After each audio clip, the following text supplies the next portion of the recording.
Okay. I hope everybody enjoyed their lunch, and we will start with the next session.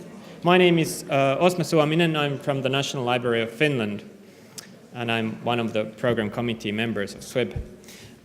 The next session is going to be about research infrastructure.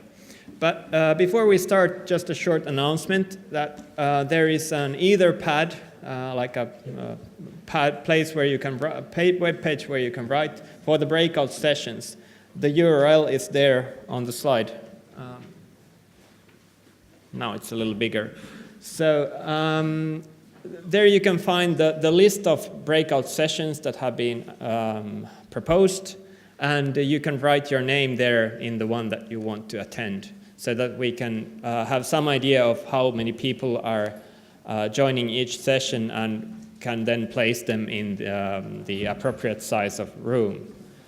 So please go there and check out the breakout sessions and write your name in the one where you want to participate. The breakout sessions will be later today after the coffee break. Okay, but now let's get started with the presentations. The first one will be given by Benjamin Zapilko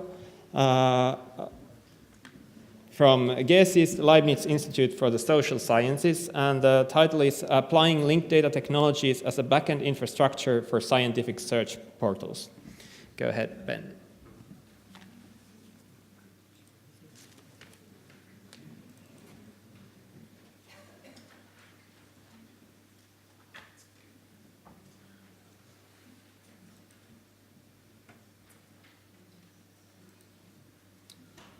Okay, good afternoon, everybody. Good afternoon, everybody. I hope you had a nice lunch break.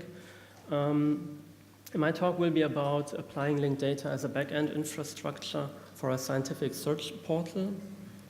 And the motivation came up in our own institution. Imagine you are a researcher and searching for publications or for research data or for other types of research objects. Then you often have to search in different search portals. And even if you find an interesting scientific publication where a relevant research data set is cited, if you want to get the research data set, you have to search in a different portal, although you know about the connection of the publication and the research data set. The reasons for this are manifold.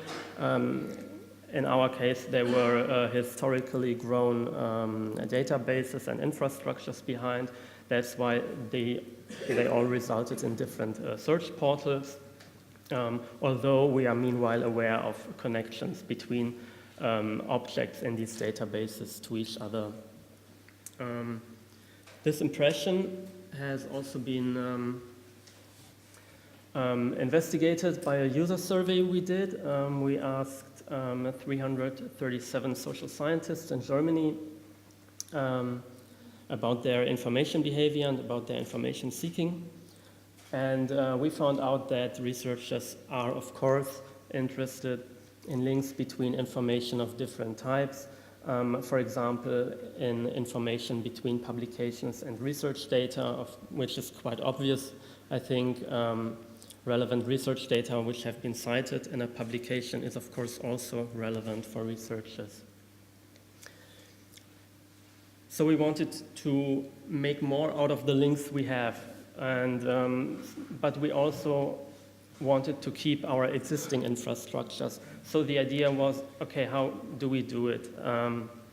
We have links between our different kinds of information, but we want to also make it accessible to the users by keeping existing infrastructures. So the idea was to introduce an additional layer where the data is modeled as linked data, which we called the backend infrastructure, LOD backend infrastructure, backend, because it's hidden for the user in the backend, and the user do not need to care where the information or the links is coming from. He has the experience in his search portal as he is used to have, and will just find more and additional information. So the LOD backend infrastructure, what are the objectives and features of it? The infrastructure should collect existing links that we have between research objects of different data sources, generating new links by link detection algorithms, which we included. The data is modeled as linked open data, and links and attached information should be available in search portals via an easy and efficient to use search index.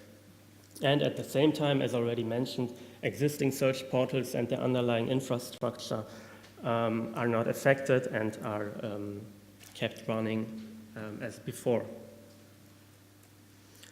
Just a quick look on the architecture. I don't want to go so much into detail of this. The core of the LOD backend infrastructure actually was created in a DFG project called Infolis, which we conducted together with University Library Mannheim, University Mannheim, and Stuttgart Media University, funded by the DFG, where basically algorithms have been developed in order to detect traces of research data citations in scientific publications. In that project, some additional services were built around, not only the link detection, but also link mapping and entity disambiguation algorithms. And what we now did for the backend infrastructure was in particular to include import mechanisms and indexing within Elasticsearch Index in order to have the full workflow from the data collections through the linked database, through the LOD backend with a linked database in the center, up to an index which can be used and included into search portals. The data model is quite simple. Originated from the Infolis project. We have two basic classes. We have entity and entity links. Both classes have been extended from the Infolis model because we wanted to, for example, to include additional types of entities. While we before only had publications and research data sets, we now also have projects, persons, survey instruments, and institutions. And as you can see, the relation between the entities is also quite simple. We have two entities, and both have a connection to a class called entity link, where the relation is done by the properties from entity and to entity. For the modeling of the metadata, we use RDF standard vocabularies like Dublin Core, scores, DCAT, and so on. And example entity can look like this. Typical metadata, in this case of a research data set. And for the entity links, where we focus more on the source and the target of a link, an example entity links look like this, where we also characterize what kind of link we in particular have, whether it is a reference between these two entities. And of course, provenance information is quite important because we have links that have been generated automatically, but also links that have been curated manually. And of course, as you can imagine, the manually curated links have a higher confidence of being reliable because they have been done by a domain expert, where an automatic generated link can always be slightly wrong in some cases if the algorithm has not detected it correctly. But in most cases, it works good. On top of this, we conduct some further data processing. Like I mentioned, the link detection. So we parse our PDF full text in order to detect references to research data sets, which are then modeled as linked data and are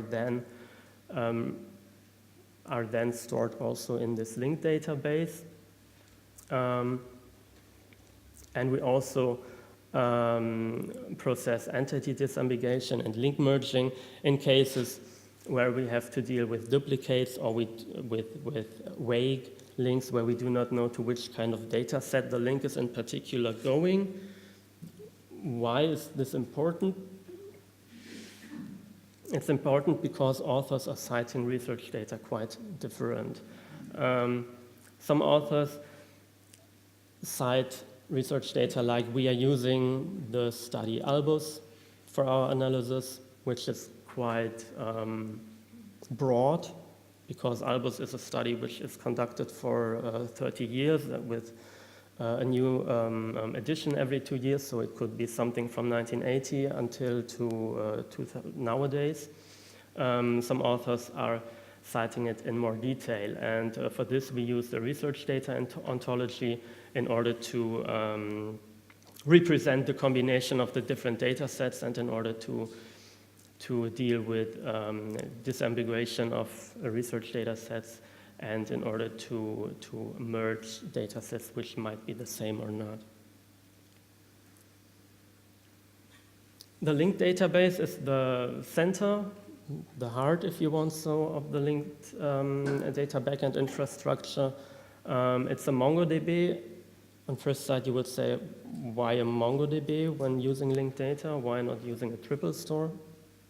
This is a decision which have been made in a project before, but we are aiming to change it and use a triple store instead, but currently it's a MongoDB.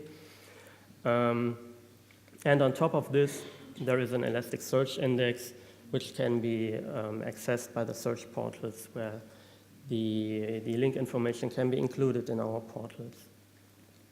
Currently we have around 108,000 documents of different types, publications, research data, and so on, and over 270,000 links between these documents, which are presented to our users in a portal. In which portal, of which portal am I talking all the time? Last summer, in summer 2017, we launched the new GESIS search portal, a search portal which combines the different types of information we have. So users are able to search there for publications, for research data sets, for websites, for survey instruments, and so on, and for publications in the GESIS library. And this went online last summer, and it includes all the information which is provided in the linked database. So if you conduct a search in that portal, you see under some of the results in a result list, okay, there is linked information available. In that case, it's mentioned research data, which have been published, and this information comes out of the linked database additionally to the other databases which are indexed by this portal. And if you check the detailed view of an entry, you can see below the typical metadata entries, you can see, okay, we have additional information. We have, in that case, data citations for a particular research data set, in that case, the SWIB from 1995. And users can directly go to this research data set and have all the information they need about this research data set. They don't need to change the portals anymore, can stay in one portal, do their fully research across different types of information and get all the information they need, which is possible by the additional information about the links between different resources, which is coming out of the backend infrastructure. Implementation is the one thing. What do the users think about this is the other thing. So we did an evaluation of the user interface of this new search portal in general, but we used this occasion also to, in particular, give some tasks to the participants, but also asked some questions in a survey about the link information, whether they find it useful or not. We had 17 participants from German universities, We have a mixture of male and female. We have different ages, different professions included. And the evaluation was twofold. It contained 2 steps. First was a prescribed evaluation scenario, which we gave them in order to familiarize with these new kinds of information and this portal. And the second step was a free exploration phase. And in the end, we conducted a small survey where we asked the participants about the usefulness of the links in that portal, whether they trust in the provided links, whether they expect the links to be complete, and whether they find it important where the links are coming from.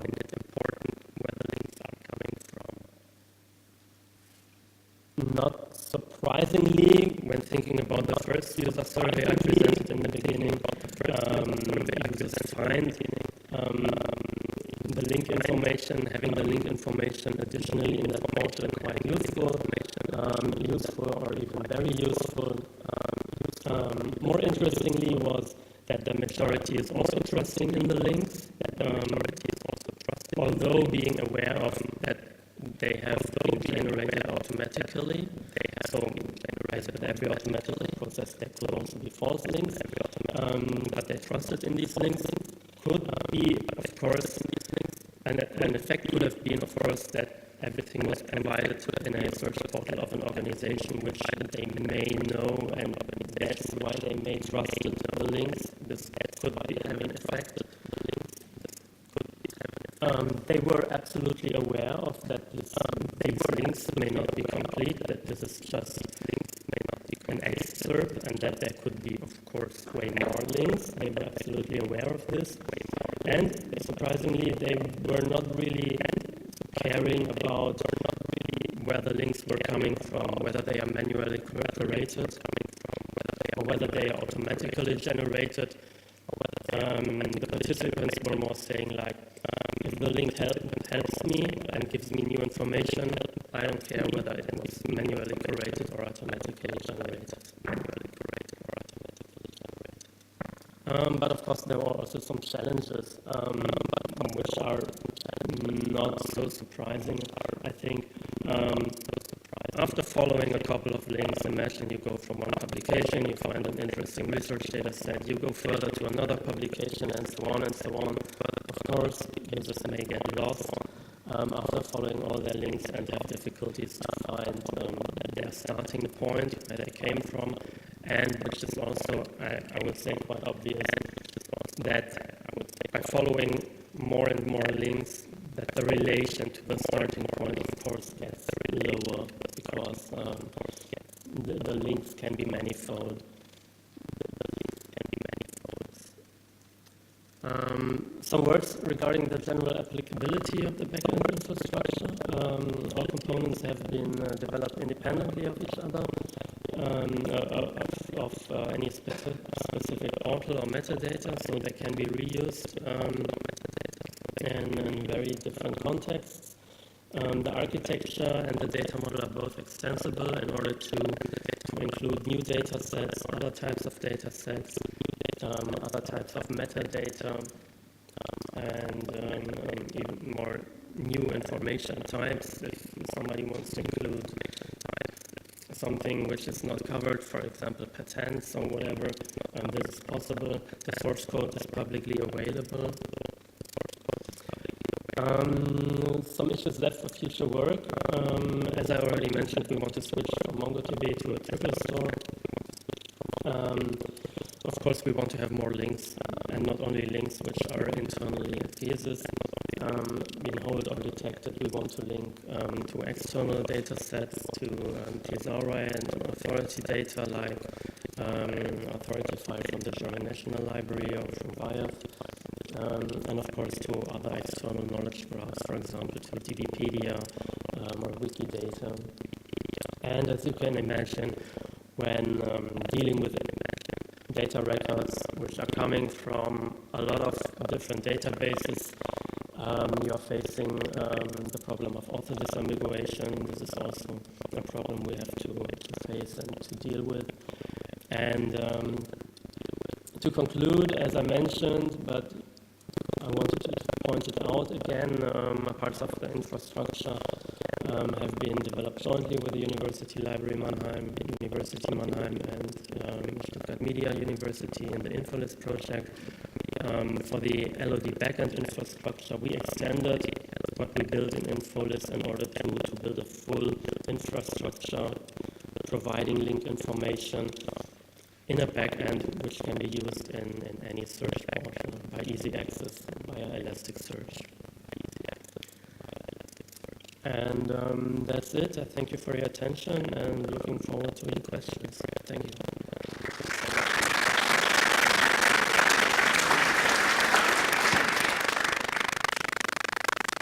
Okay, thank you. Any questions from the audience? Come on.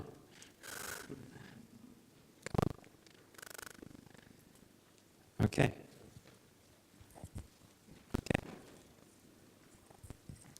How would you link different data from one publication? For example, you have one data, you have source data, and the other one would be the analysis results of the same data. Is there a different way, or would you directly link both only to the publication without this interconnection? Thank you. You mean in regard of research data, right? Two publications referring to research data, but in a different. Mm-hmm. Oh, okay, I see. Mm-hmm. First, it depends of whether we are aware of this difference, and if we can distinguish it, it would make absolutely sense to link it with two different properties in order to distinguish, because I think it's a very relevant information for a user to know what is the source data and what is the analysis result. Currently, we don't distinguish, no, because we didn't have the cases so far where we have this information. Actually, it's quite, especially when looking at older publications, it's quite hard to find sometimes the data set references in general, because they are often not cited properly, and especially when you think of times where there weren't UIs available, it's quite hard to distinguish them, but that's why we currently don't cover it. Okay, that's another question. Thank you for your talk.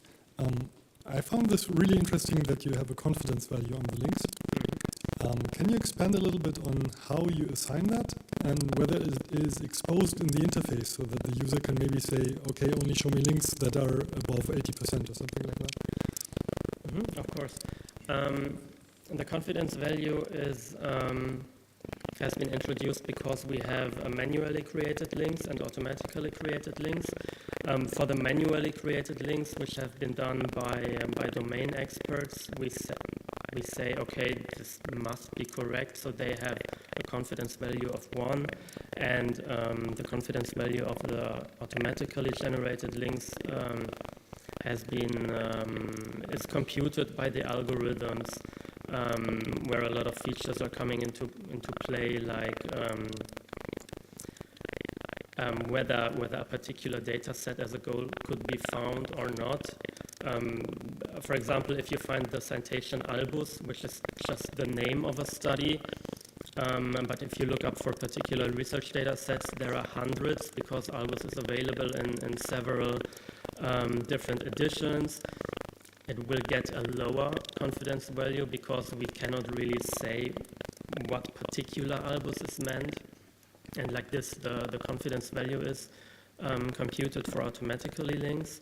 Regarding the interface, we only distinguish in two cases for the links where we have a confidence value of 1. So mostly the manually created links, we present them